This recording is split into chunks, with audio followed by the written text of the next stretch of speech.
Di tengah hamparan kota metropolitan yang berkilauan dengan cahaya digital, terhampar pula sebuah ironi modern. Setiap senter teknologi yang menjanjikan efisiensi justru tanpa sadar menuntut lebih banyak perhatian dan waktu. Di sanalah Ceronotech, raksasa perangkat lunak produktivitas yang pernah merajai pasar, mulai goyah.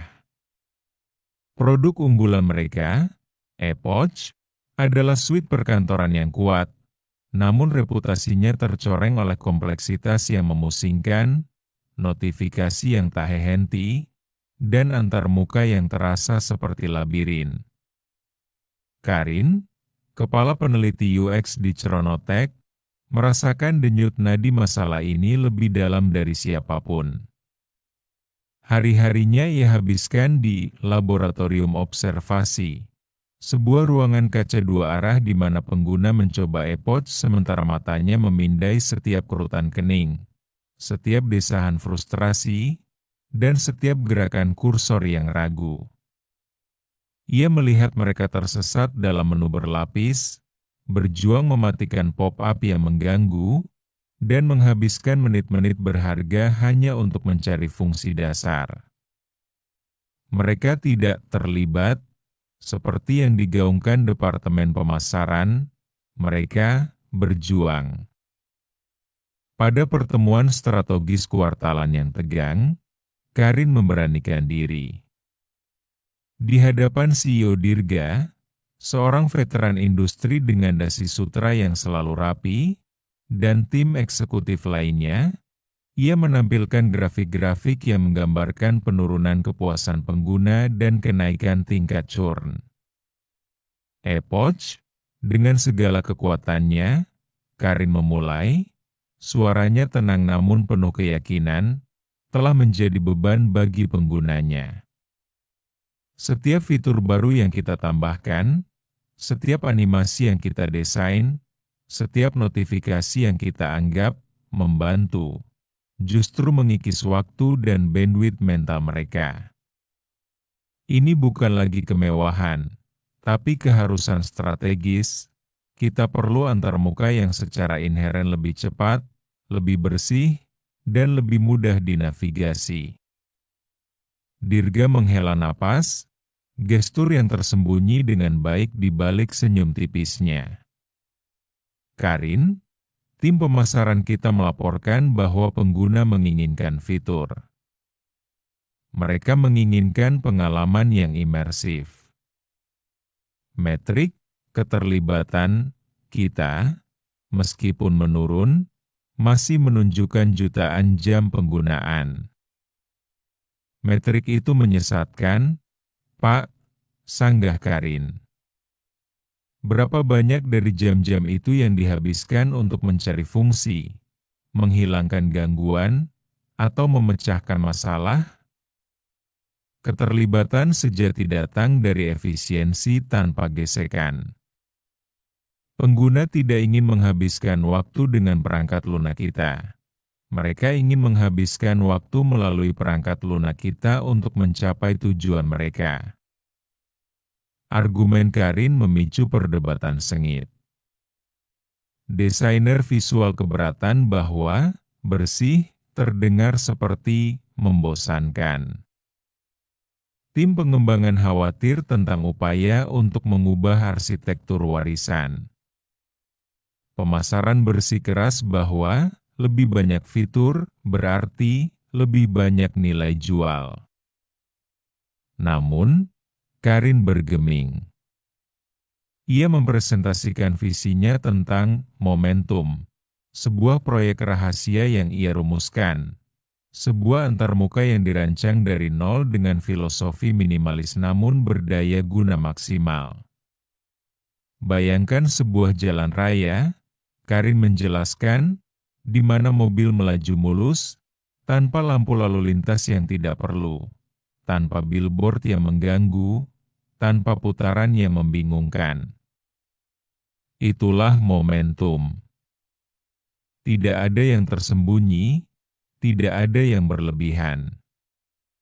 Setiap elemen harus membenarkan keberadaannya, Setiap klik harus terasa intuitif, setiap fungsi harus dapat diakses dalam sekejap.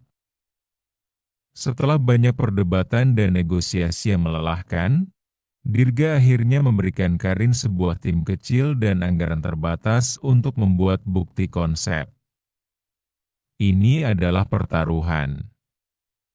Jika momentum gagal, Chronotek akan terus merosot. Tim Momentum terdiri dari desainer muda yang ambisius, programmer senior yang jenuh dengan bloatware, dan ahli psikologi kognitif. Mereka bekerja seperti pematung, bukan arsitek. Mereka tidak membangun, mereka memahat.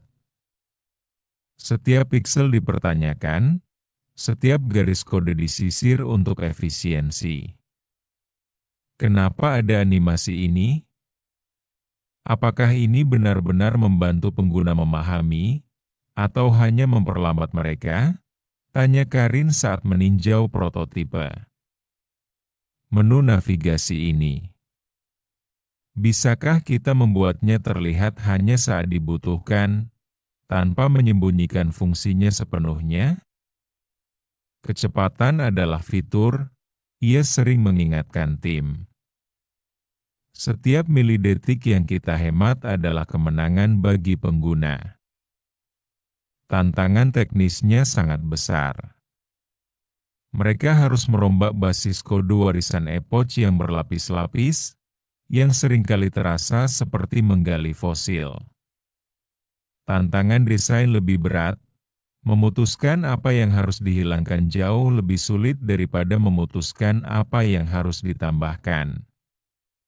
Perdebatan sengit sering terjadi tentang detail terkecil, warna tombol, ukuran font, bahkan jarak antar elemen. Banyak yang merasa momentum terlalu telanjang, terlalu sederhana. Namun, Karin tidak goyah. Kesederhanaan bukanlah ketiadaan, itu adalah kesempurnaan. Kita tidak membuat pengguna berpikir, kita membuat mereka melakukan. Setelah 6 bulan kerja keras yang intens, Momentum siap untuk beta. Mereka meluncurkannya ke sekelompok kecil pengguna awal, termasuk beberapa pengguna Epoch yang paling vokal dan frustrasi, serta beberapa pengguna baru. Reaksi awal beragam, namun perlahan tapi pasti, gelombang umpan balik positif mulai mengalir. Saya selesai membuat laporan saya dalam waktu separuh, tulis seorang manajer proyek. Saya tidak merasa kewalahan lagi. Rasanya seperti menghirup udara segar, email seorang mahasiswa. Ini mengubah cara saya bekerja. Saya tidak lagi melawan perangkat lunak saya, kata seorang pemilik usaha kecil. Dirga mengikuti metrik beta dengan mata elang. Tingkat kepuasan pengguna melonjak melewati angka yang belum pernah dilihat Chronotek dalam bertahun-tahun. Tingkat churn di antara kelompok pengguna beta anjlok. Para pengguna tidak hanya menggunakan momentum, mereka menyukai momentum. Pada akhirnya, Dirga memanggil Karin ke kantornya. Karin, katanya, menunjuk ke grafik yang menunjukkan peningkatan keterlibatan dan produktivitas pengguna beta. Anda benar. Kami telah begitu sibuk menambahkan, sehingga kami lupa tentang esensinya. Ketiadaan gesekan adalah fitur baru. Dirga memberi lampu hijau penuh. Momentum diluncurkan sebagai pengganti Epoch. Kampanye pemasarannya sederhana namun kuat. Chronotek, dibuat untuk Anda, dirancang untuk waktu Anda. Dampak momentum di pasar sangat luar biasa. Para pengguna berbondong-bondong beralih, merasakan kelegaan yang belum pernah mereka alami. Penjualan Chronotek meroket, dan saham perusahaan melonjak. Para pesaing bergegas untuk mencoba meniru estetika, bersih, momentum. Tetapi mereka seringkali gagal menangkap prinsip mendasar dari kecepatan inheren dan kemudahan navigasi. Mereka masih terjebak dalam perang fitur, sementara Chronotek telah beralih ke perang waktu. Kesuksesan momentum bukan karena memiliki fitur paling banyak atau antarmuka paling gemerlap. Itu karena Chronotek telah belajar untuk menghormati kecerdasan dan waktu penggunanya. Mereka menyadari bahwa di era ketika perhatian adalah mata uang yang paling berharga, antarmuka yang memungkinkan pengguna untuk melakukan lebih banyak dalam waktu lebih sedikit bukanlah kemewahan, melainkan fondasi strategis untuk bertahan hidup dan berkembang. Karin telah membuktikan bahwa dalam lanskap teknologi yang semakin menuntut, lebih sedikit sesungguhnya berarti lebih efisien, dan itulah kemenangan sejati.